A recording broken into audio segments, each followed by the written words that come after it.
Hello students, तो आज हम करेंगे 7th क्लास का चैप्टर 7 कंग्रुएंस ऑफ ट्रायंगल्स। ठीक है, कंग्रुएंस जो होती है वो कैसे चेक करते हैं, इसके लिए आप देखिए हमारे पास है दो सर्कल है C1 और C2। ठीक है, इसकी कंग्रुएंस चेक करने के लिए हमें पता होना चाहिए कि अगर उनका शेप और साइज सेम हो तो मीन्स वो कंग्रुएंट है। अभी देखिए हमारे पास जो सर्कल C1 है उसका रेडियस क्या है 1.5 सेंटीमीटर और जो सर्कल 2 है उसका रेडियस भी क्या है 1.5 सेंटीमीटर। तो मीन्स दोनों का रेडियस सेम है। ठीक है, मीन्स सेम शेप है और सेम साइज है, तो इसीलिए ये क्या है कंग्रुएंट है। तो जिसके लिए हम क्या लिख लेंगे C1 कंग्रुएंट्स टू C2। तो कंग्रुएंट्स का साइन कैसे होता है कि इज इक्वल्स टू डाल के उसके ऊपर उल्टा S डाल देते हैं, तो उसको हम बोल देते हैं कंग्रुएंस। ठीक है, उल्टे S को। तो ऐसे हम कंग्रुएंस की जो है सिंबॉलिक फॉर्म लिखते हैं। तो इसी तरह आप देखिए हमारे पास जो इसका सेकंड है वो है कंग्रुएंस ऑफ प्लेन फिगर्स। तो प्लेन फिगर्स की कंग्रुएंसी कैसे चेक करते हैं, देखिए हमारे पास दो स्क्वायर है S1 और S2 और इनकी जो साइड्स हैं वो सेम है। 2 सेंटीमीटर साइड्स ही S1 की हैं। ठीक है, 2 सेंटीमीटर साइड्स ही किसकी हैं S2 की हैं। तो मीन्स दोनों का शेप और साइज सेम है। इसका मीन्स जो S1 स्क्वायर है कंग्रुएंट है S2 के। इसी तरह देखिए रेक्टेंगल्स है मेरे पास R1 और R2, दोनों की लेंथ कितनी है ट्रायंगल्स की 4 सेंटीमीटर 4 सेंटीमीटर, दोनों की ब्रेड्थ 4 सेंटीमीटर 4 सेंटीमीटर। तो मीन्स ये भी कंग्रुएंट है। तो लिख लेंगे R1 कंग्रुएंट टू R2। तो अभी दोनों जो हमारी रेक्टेंगल भी कंग्रुएंट है और स्क्वेयर्स भी कंग्रुएंट है। आपने ये याद रखना है कि अगर हमारे पास एक स्क्वेयर है और एक रेक्टेंगल है तो मीन्स वो कंग्रुएंट नहीं होंगे, क्योंकि उनकी शेप का भी डिफरेंट है और साइज का भी डिफरेंट है। तो इसीलिए ये दोनों क्या है कंग्रुएंट नहीं है। तो चलिए अभी हम थर्ड वन करते हैं। थर्ड वन में देखिए हमारे पास है कंग्रुएंस अमंग लाइन सेगमेंट्स। तो अभी लाइन सेगमेंट्स की कंग्रुएंसी चेक करनी है, जिसमें हमारे पास दो लाइंस है। फर्स्ट है AB जो कि 3 सेंटीमीटर है, सेकंड है CD जो भी 3 सेंटीमीटर है। अभी हमारे पास AB और CD जो दोनों लाइंस है दोनों की लेंथ क्या है सेम है। तो अभी हमने जब लाइंस की कंग्रुएंसी चेक करनी है तो बस ये ध्यान में रखना है कि जो लाइंस हैं उनकी लेंथ क्या हो सेम हो। अगर लेंथ उनकी सेम हो तो मीन्स लाइंस क्या है कंग्रुएंट है। अभी हमारे पास L1 और L2 लाइन की लेंथ सेम थी तो मीन्स ये कंग्रुएंट है। तो जिसके लिए हम लिखेंगे L1 कंग्रुएंट टू L2। तो मीन्स दोनों लाइंस क्या है आपस में कंग्रुएंट हैं। तो फोर्थ वन में हमारे पास क्या है कंग्रुएंस ऑफ एंगल्स। तो अभी हमने एंगल्स की कंग्रुएंसी फाइंड करनी है। तो हमारे पास जो है दो एंगल्स हैं, एक एंगल है ABC, ठीक है, जो कि B एंगल उसका बन रहा है 30 डिग्री पे। इसी तरह PQR है एक एंगल जिसका एंगल जो बन रहा है 30 डिग्री, वो कहाँ पे बन रहा है Q पे। ठीक है, अभी आपने जे नहीं ध्यान में रखना कि जो सीधा है वो उल्टा है, तो बस ये आपने जे ध्यान रखना है कि उनका एंगल जो वो सेम हो। अभी दोनों एंगल्स ही 30 डिग्री हैं तो मीन्स हमारा एंगल ABC कंग्रुएंट है एंगल PQR के। ठीक है, क्योंकि PQR और ABC की जो एंगल्स थे सेम थे तो इसीलिए ये आपस में कंग्रुएंट है। तो अभी हम इसका फिफ्थ वन वाला करते हैं। तो फिफ्थ वन में हमारे पास क्या है कंग्रुएंसी ऑफ ट्रायंगल्स। ठीक है, अभी हमने ट्रायंगल्स की कंग्रुएंसी देखनी है। तो कैसे देखनी है, हमारे पास corresponding sides and angles of two triangles अगर इक्वल हों तो मीन्स वो क्या है कंग्रुएंट है। ठीक है, दो ट्रायंगल्स की साइड्स और एंगल्स अगर इक्वल हैं तो वो क्या है कंग्रुएंट है। अभी ABC एक ट्रायंगल है, दूसरी ट्रायंगल है PQR। अभी एक जो ट्रायंगल है उसमें AB साइड PQ साइड्स के इक्वल है, BC साइड जो है वो किसके इक्वल है QR साइड के इक्वल है। तो साइड AC है जो वो PR के इक्वल है। तो कैसे पता चला, AB में भी एक लाइन थी और PQ में भी एक लाइन थी। इसी तरह बाकी साइड्स में भी ऐसे ही देखना है कि लाइंस कितनी कितनी है। ठीक है, अभी एंगल्स चेक करते हैं। तो एंगल A में एक लाइन है और P में एक लाइन है तो दोनों इक्वल हैं। B में भी दो लाइन है और एंगल Q में भी दो लाइन है तो मीन्स ये एंगल्स भी इक्वल हैं। इसी तरह एंगल C में 3 लाइन है और एंगल R में 3 लाइन है, मीन्स ये एंगल्स भी इक्वल हैं। तो ऐसे हमने ट्रायंगल्स की कंग्रुएंसी चेक करनी है। अभी देखिए उसकी साइड्स भी सेम थी और एंगल्स भी सेम थे तो मीन्स हमारी दोनों ट्रायंगल्स क्या है कंग्रुएंट है। तो ट्रायंगल ABC जो है हमारी वो कंग्रुएंट है ट्रायंगल PQR के। ठीक है, बस ध्यान में रखना है कि साइड्स कैसे देखनी है और एंगल्स कैसे देखने हैं। अगर एक लाइन जो है साइड में AB में तो PQ में भी एक साइड है, ऐसे ही आपने चेक करना है। अभी करते हैं कॉरस्पॉन्डिंग कंग्रुएंट पार्ट्स, तो जिसको हम डिनोट करते हैं डबल एरो लाइन से, ठीक है, एक लाइन पे डबल एरो बना होता है दोनों एंड्स पे। तो फर्स्ट हम करेंगे कॉरस्पॉन्डिंग साइड्स। तो ट्राइंगल की कॉरस्पॉन्डिंग साइड्स कैसे चेक करनी, देखिए ए बी में एक लाइन है तो पी क्यू में भी एक लाइन है, तो means A B corresponding congruent है किसके, पी क्यू के। इस तरह बी सी में 2 लाइन है तो क्यू आर में भी 2 लाइन्स हैं, तो मीन्स बी सी इक्वल है ना क्यू आर के, तो B C congruent correspond to Q R. इसी तरह ए सी में 3 लाइन्स थी और आर पी में भी 3 लाइन्स थी, तो हमने लिख लिया है सी ए कॉरस्पॉन्ड्स टू आर पी। अभी हम करेंगे कॉरस्पॉन्डिंग वर्टिसेस। तो कॉरस्पॉन्डिंग वर्टिसेस मीन्स उसकी जो पॉइंट्स होते हैं, देखिए हमारे पास जो ट्राइंगल ए बी सी के पॉइंट्स हैं, ए बी सी हैं, और पॉइंट्स जो दूसरी ट्राइंगल के हैं पी क्यू आर। तो अभी इसमें हमारे पास फर्स्ट ट्राइंगल ए बी के ए कॉरस्पॉन्ड्स है पी के, अभी बी जो है वो कॉरस्पॉन्ड्स है किसके, क्यू के, और जो सी है वो किसके कॉरस्पॉन्ड्स है, आर के। तो हम इसको ऐसे ही लिख लेंगे। इसी तरह हम करेंगे कॉरस्पॉन्डिंग एंगल्स। तो एंगल्स देखने के लिए हमारे पास जो एंगल ए है वो दूसरी ट्राइंगल में एंगल पी के इक्वल है, तो इसीलिए angle A corresponds to angle P, angle B corresponds to angle Q, क्योंकि दोनों सेम सेम थे। एंगल सी जो किसके इक्वल है, एंगल आर के इक्वल है, तो मीन्स एंगल सी कॉरस्पॉन्ड्स है एंगल आर की। तो ऐसे हमने कॉरस्पॉन्डिंग कंग्रुएंट पार्ट्स चेक करनी है। तो चलिए अब करते हैं एक्सरसाइज 7.1 का क्वेश्चन नंबर 1। तो अभी एक्सरसाइज 7 का क्वेश्चन नंबर 1 है, identify the pair of congruent figures and write the congruence in symbolic form. तो अभी हमने फर्स्ट जो हमारे पास सम है उसमें 2 सर्कल हैं ए और बी। एक सर्कल का रेडियस 2 सेंटीमीटर है और दूसरे सर्कल का रेडियस है 1.5 सेंटीमीटर। तो दोनों का शेप तो सेम है मगर साइज डिफरेंट है, तो इसीलिए ये क्या आ जाएगा इसका आंसर, नॉट कंग्रुएंट। तो अभी हम फर्स्ट सम का आंसर लिखेंगे नॉट कंग्रुएंट। अभी हमारे पास जो इसका सेकंड सम है उसमें हमारे पास क्या है, लाइंस हैं। एक लाइन है ए बी जो कि 6 सेंटीमीटर है, दूसरी लाइन है एम एन जो कि 7 सेंटीमीटर है। दोनों साइड्स की लेंथ क्या है, डिफरेंट है, ठीक है, एक 6 है एक 7 है, तो मीन्स ये भी हमारे पास क्या है, नॉट कंग्रुएंट। तो इसीलिए हम लिख लेंगे नॉट कंग्रुएंट। तो इसी तरह हमारे पास है जो थर्ड सम में हमारे पास क्या है, 2 ट्रायंगल हैं। एक ट्रायंगल है एक्स वाई जेड, दूसरी ट्रायंगल है क्यू पी आर। तो अभी हमारे पास एक्स वाई जो साइड है वो किसके इक्वल है, क्यू पी के, ठीक है, दोनों में एक एक लाइन है। अभी देखिए हमारी जो दूसरी साइड है वो है वाई जेड जिसमें 2 लाइन्स हैं। तो अभी हमने क्यू पी पहले देखा था ना, तो हम लिख लेंगे X Y is equals to Q P, क्योंकि आर से देखिए हमारी जो जेड से एक्स तक जा रही है थर्ड लाइन, तो इसी तरह आर से क्यू तक थर्ड लाइन आ रही थी, तो हमने क्यू पी लिखना है, पी क्यू नहीं लिखना, ये आपने याद रखना है। एक्स वाई किसके इक्वल है, क्यू पी के। अब इसी तरह वाई जेड किसके इक्वल है, पी आर के, क्योंकि दोनों में 2 लाइन्स हैं। इसी तरह हमारी जो थर्ड है वो है जेड एक्स में 3 लाइन है, तो आर क्यू में 3 लाइन है। क्यू आर नहीं लिखना, इसको आर क्यू लिखना है, ठीक है, आर क्यू। तो अभी हमने कैसे लिए हैं ट्रायंगल्स, पहली ली है हमने एक्स से स्टार्ट की थी, तो एक्स वाई जेड पे कंप्लीट होगी, तो लिख लेंगे triangle X Y Z corresponding to, अभी एक्स वाई जेड कॉरस्पॉन्डिंग किसके होगी, अभी हमने दूसरी ट्रायंगल जो ली थी वो ली थी क्यू से, तो हम लिख लेंगे Q P R correspondings to triangle Q P R. तो आपने इसकी जो नेमिंग देनी है सिंबॉलिक फॉर्म में वो ध्यान से अंडरस्टैंड करके देनी है। तो चलिए इसी तरह फोर्थ सम करते हैं जिसमें 2 ट्रायंगल्स हैं ए बी सी और डी ई एफ, ठीक है। ए बी सी ट्रायंगल की साइड्स हैं 3-3 सेंटीमीटर और डी ई एफ ट्रायंगल की साइड्स हैं 4-4 सेंटीमीटर, जो कि डिफरेंट साइड हैं, ठीक है। तो ये इसलिए होगा नॉट कंग्रुएंट, क्योंकि शेप सेम है मगर साइज क्या है, डिफरेंट है। तो चलिए इसी तरह करते हैं क्वेश्चन नंबर 5। क्वेश्चन नंबर 5 में हमारे पास है square A B C D जिसकी साइड्स 2-2 सेंटीमीटर है।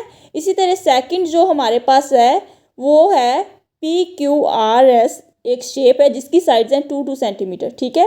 ये भी एक स्क्वायर की टाइप है मगर उन्होंने डिफरेंट वे से जो है ड्रॉ की हुई है, दोनों की शेप और साइज सेम है, ठीक है, इसीलिए ये क्या है, कंग्रुएंट है। तो लिखेंगे yes square A B C D congruent to कौन सा दूसरा स्क्वायर है, पी क्यू आर एस, ठीक है। ए बी सी वाई जी हम दूसरे को भी लेंगे, ठीक है, पहले पी आता है ना, तो इसीलिए पी क्यू आर एस हमने इसको लिख लिया है। तो स्क्वायर के साइंस आगे बना दिए हैं। चलिए इसी तरह 6 सम देखते हैं, जिसमें हमारे पास 2 रेक्टेंगल हैं, ABCD रेक्टेंगल, जिसकी जो ब्रेड्थ और लेंथ है 6 सेंटीमीटर और ब्रेड्थ है 3 सेंटीमीटर। इसी तरह PQRS ट्राइंगल है, जिसकी लेंथ 8 सेंटीमीटर है और ब्रेड्थ कितनी है 2 सेंटीमीटर। ठीक है, दोनों की लेंथ और ब्रेड्थ आपस में इक्वल नहीं है, तो ये इसलिए क्या है, नॉट कॉन्ग्रुएंट है, क्योंकि उनका साइज डिफरेंट है, शेप सेम है। तो चलिए इसी तरह सेकंड सम करते हैं।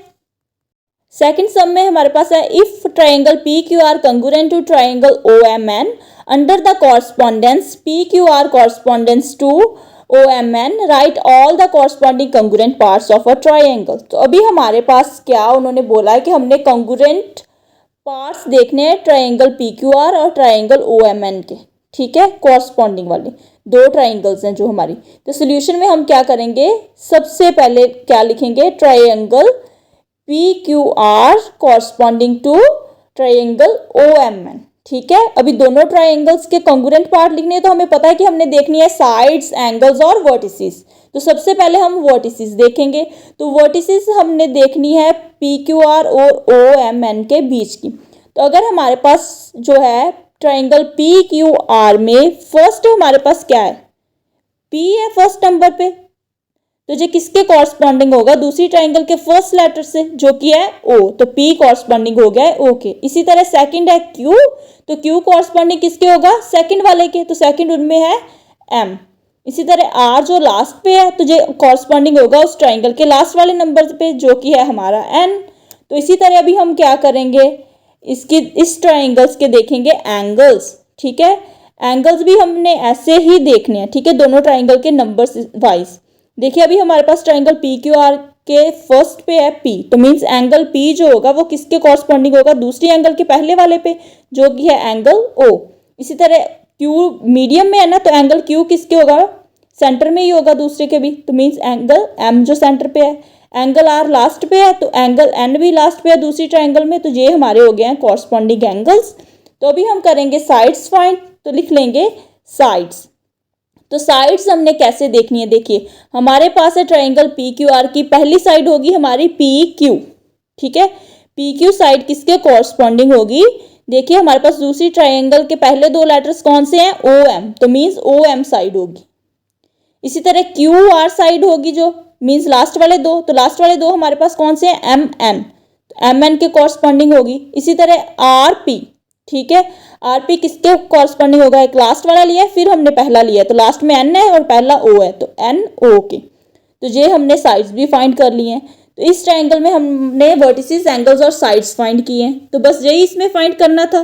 तो ये इस क्वेश्चन का आंसर बन गया। चलिए थर्ड क्वेश्चन करते हैं। थर्ड क्वेश्चन में हमारे पास क्या है, draw any 2 pairs of congruent triangles. हमने कोई भी 2 पेयर ड्रॉ करने हैं, बस ये है कि ट्राइंगल्स वो क्या होनी चाहिए, कॉन्ग्रुएंट होनी चाहिए। तो सबसे पहले हम पहला पेयर ड्रॉ करते हैं, मीन्स 2 ट्राइंगल एक पेयर में होती है ना, तो 4 ट्राइंगल्स टोटल ड्रॉ करनी है। तो फर्स्ट में हमने 5 सेंटीमीटर की जो है बेस वाली ट्राइंगल्स ड्रॉ करनी है, जिनके बेस 5 सेंटीमीटर है। तो इसीलिए हमने 5 सेंटीमीटर का एक बेस बना लिया है ट्राइंगल का, जिसकी साइड है हमारे पास AB। ठीक है, तो दूसरी ट्राइंगल हम इसी तरह 5 सेंटीमीटर के बेस की ही बनाएंगे, क्योंकि सेम होनी चाहिए ना उनकी साइड्स, तो फिर ही कॉन्ग्रुएंट होंगी। इसलिए दूसरी की भी हमने 5 सेंटीमीटर बेस की लेंथ ले ली है, तो उसका नेम हमने क्या रख दिया है, PQ। तो अभी देखिए हमने क्या करना है, दूसरी 2 साइड्स भी बनानी है। अभी हमने बेस ड्रॉ किया, तो दूसरी साइड्स के लिए हम क्या करेंगे, 4 सेंटीमीटर तक की कंपास खोलेंगे और पहले हम अपने पॉइंट B से एक आर्क ड्रॉ करेंगे। ठीक है, 4 सेंटीमीटर तक कंपास खोल लिए, तो पॉइंट B पे हमने कंपास रख के एक आर्क ड्रॉ कर लिए। इसी तरह हमने क्या करना है, A से ड्रॉ कर लेनी है। ठीक है, 4 सेंटीमीटर पे ही। इसी तरह हमने Q से भी ड्रॉ करनी है एक आर्क दूसरी ट्राइंगल के लिए, और P से भी एक आर्क ड्रॉ कर लेनी है। तो जहाँ पे जो मीट कर रहे हैं ना पॉइंट्स, जहाँ पे इंटरसेक्ट कर रही हैं हमारी आर्क्स, तो वहाँ से हम क्या करेंगे, अपने पॉइंट्स जो है, एंड्स जो हैं वो ज्वाइन कर लेंगे। तो अभी हमारे पास जो इसकी शेप हो जाएगी वो कौन सी हो जाएगी, ट्राइंगल की शेप हो जाएगी। तो अभी जो हमारी फर्स्ट ट्राइंगल बनी है वो बन जाएगी हमारी ABC, और जो हमारी दूसरी ट्राइंगल बनेगी वो बन जाएगी हमारी PQR। तो इसी तरह हमारी 2 ट्राइंगल्स बन गई हैं, जिनके बेस 5 सेंटीमीटर है और जो दूसरी साइड्स हैं वो हैं 4 सेंटीमीटर। तो अभी देखिए हमारी ए बी साइड जो है पी क्यू साइड के इक्वल है, ए सी साइड जो है हमारी पी आर के इक्वल है और बी सी जो है क्यू आर के इक्वल है। मीन्स हमारी ट्राइंगल ए बी सी जो है वो कंगुरेंट है ट्राइंगल पी क्यू आर की, क्योंकि इनकी साइड्स क्या थी, सेम थी। तो ये हमारा फर्स्ट पेयर ड्रॉ हो गया है। तो चलिए इसी तरह अभी हम सेकंड पेयर ड्रॉ करते हैं। तो हमने ट्राइंगल्स दो जो है ड्रॉ कर ली हैं। तो अभी हम इनको क्या करेंगे, कोई भी रफली हमने इनका कोई मेजर नहीं लिया, सिंपली हमने इनको क्या है ड्रॉ कर लिया है। अभी एक ट्राइंगल है ई एफ जी और जो दूसरी ट्राइंगल हम ड्रॉ कर रहे हैं वो है क्यू आर एस। ठीक है, दो ट्राइंगल्स ड्रॉ किए हैं। तो अभी हम इनको एंगल वाइज चेक करेंगे। हमने बता दिया कि ई एफ साइड जो है क्यू आर के इक्वल है, एफ जी जो है आर एस के, और जी ई जो है वो किसके इक्वल है, एस क्यू के। एंगल्स ड्रॉ करेंगे तो एंगल ई एंगल क्यू के इक्वल होगा, एंगल एफ जो है वो किसके इक्वल होगा, एंगल आर के, और जो एंगल जी है जिसमें तीन हम एंगल्स बना रहे हैं वो किसके इक्वल होगा, एंगल एस के। ठीक है, इसमें साइड्स भी सेम हो गई हैं, एंगल्स भी सेम हो गए हैं, तो मीन्स दोनों ट्राइंगल्स क्या है, कंगुरेंट है। तो इसके लिए हम लिख लेंगे triangle E F G congruent to triangle Q R S. ठीक है, कि जो दोनों ट्राइंगल्स क्या है, कंगुरेंट हैं। तो बस यही है इस क्वेश्चन का आंसर। तो चलिए अब सॉल्व करते हैं क्वेश्चन नंबर 4। जो क्वेश्चन नंबर 4 है वो है हमारे पास, if triangle A B C congruence to triangle ZYX, write the parts of triangle ZYX that corresponds to। First है हमारे पास angle B, A B C में हमारे पास बी सेंटर में है, तो दूसरी ट्राइंगल में हमारे पास सेंटर में क्या है, वाई है। तो मीन्स हमारा एंगल बी जो है वो कॉरस्पॉन्ड किसके है, एंगल वाई के। तो अभी हम कॉरस्पॉन्डिंग का साइन लगा के लिख देंगे एंगल वाई। इसी तरह हमारे पास जो सेकंड है वो साइड है जो कि है सी ए। ठीक है, ट्राइंगल ए बी सी में पहले सी है फिर ए है ना, तो अभी हमारे पास दूसरी ट्राइंगल में है एक्स और जेड। तो हम क्या करेंगे, कॉरस्पॉन्डिंग का साइन लगाएंगे, लिख देंगे सी ए किसके इक्वल है, एक्स जेड के। इसी तरह साइड ए भी है जो पहले दो नंबर पे है ना, तो दूसरी ट्राइंगल के दोनों नंबर पहले पे क्या है, जेड वाई। तो कॉरस्पॉन्डिंग का साइन लगा के क्या लिखेंगे, जेड वाई। इसी तरह जो एंगल सी है, ट्राइंगल ए बी सी में एंगल सी लास्ट पे है, तो दूसरी ट्राइंगल में एक्स जो एंगल है वो लास्ट पे है, तो मीन्स एंगल एक्स के इक्वल हो जाएगा एंगल सी। तो इसी तरह अभी हम करेंगे क्वेश्चन नंबर 5 जो कि हमारे पास है मल्टीपल चॉइस क्वेश्चंस। ठीक है, जिसका हमारे पास फर्स्ट सम है, if triangle A B C congruence to triangle X Y Z under the correspondence A B C corresponding to X Y Z, then उन्होंने बोला कि जो एंगल ए है किसके इक्वल है, एंगल जेड के। देखिए अभी एंगल ए फर्स्ट पे है और दूसरा जो जेड है लास्ट पे है, तो ये तो नहीं होगा। अभी एंगल एक्स उन्होंने बोला एक्स बी के इक्वल है। ठीक है, एक्स जो है वो कहाँ पे है, फर्स्ट पे है, और बी मीडियन में है, तो मीन्स ये भी नहीं होगा। इसी तरह एंगल ए इक्वल है एंगल एक्स के, ए फर्स्ट पे है और एक्स फर्स्ट पे है, तो मीन्स हमारा आंसर हो जाएगा सी। तो इसी तरह हमारे पास जो सेकंड सम है वो है, two line segments are congruent if they are parallel. उन्होंने बोला लाइंस हैं, ठीक है, उन्होंने बोला कि जब पैरेलल हो तब होंगी, they are intersect each other तब होंगी, पार्ट ऑफ सेम लाइन तब होंगी, या फिर जब इनकी लेंथ इक्वल होगी। तो हमने पढ़ा था ना कि जब इनकी लेंथ इक्वल होगी तभी ये क्या होंगी, कंगुरेंट होगी, तो इसलिए डी आंसर हो गया। इसी तरह थर्ड सम जो है इसका वो क्या है, two triangles, triangle A B C and triangle L M N are congruent, A B is equals to L M. उन्होंने बोला कि अगर ए बी इक्वल है एल एम के, बी सी इक्वल है एम एन के, if A C is equals to 5 metre है, then L N किसके इक्वल है। अभी देखिए ए सी पहली और थर्ड साइड, ठीक है, अगर 5 सेंटीमीटर है तो दूसरी ट्राइंगल की भी तो पहली और जो लास्ट होगी वो भी 5 सेंटीमीटर ही होगी। ठीक है, मीन्स एल एन भी लास्ट है, तो मीन्स हमारी जो एल एन है वो क्या होगी, 5 सेंटीमीटर होगी। तो सी हमारा क्या बन जाएगा, आंसर बन जाएगा। इसी तरह 6 सम देखते हैं जो कि है, two right angles are always congruent. उन्होंने बोला कि जो दो राइट एंगल्स होते हैं हमेशा कंगुरेंट होते हैं। तभी हम दो राइट एंगल ड्रॉ करते हैं जो कि हमारे हो गए राइट एंगल्स, मीन्स 90 डिग्री के एंगल्स। ठीक है, एक को हमने ए बी सी का नेम दे दिया है और दूसरे को हमने पी क्यू आर का नेम दे दिया है। अभी देखिए दोनों का एंगल सेम है, तो मीन्स हमारा आंसर क्या बन जाएगा, ट्रू बन जाएगा, क्योंकि दोनों राइट एंगल्स इक्वल होते हैं। तो चलिए इसी तरह क्वेश्चन नंबर 7 देखते हैं, two opposite sides of rectangle are always congruent. उन्होंने बोला कि रेक्टेंगल की जो ऑपोजिट साइड्स होती हैं कंगुरेंट होती हैं। अभी हमारे पास जो R1 है, देखिए उसकी जो लेंथ 4 सेंटीमीटर है और ऊपर की साइड जो है वो भी 4 सेंटीमीटर, मीन्स ऑपोजिट हैं दोनों, तो इक्वल हैं। ब्रेथ में 2 सेंटीमीटर 2 सेंटीमीटर मीन्स दोनों साइड्स क्या है, ऑपोजिट हैं और इक्वल हैं, तो इसीलिए हमारा आंसर क्या बन जाएगा, ट्रू। तो 7th सम का आंसर हो गया है ट्रू। तो इस क्वेश्चन के साथ ही हमारी एक्सरसाइज 7.1 होती है कंप्लीट। अगर आपको ये वीडियो अच्छा लगा हो तो प्लीज़ लाइक, सब्सक्राइब और शेयर ज़रूर करें। Thank you.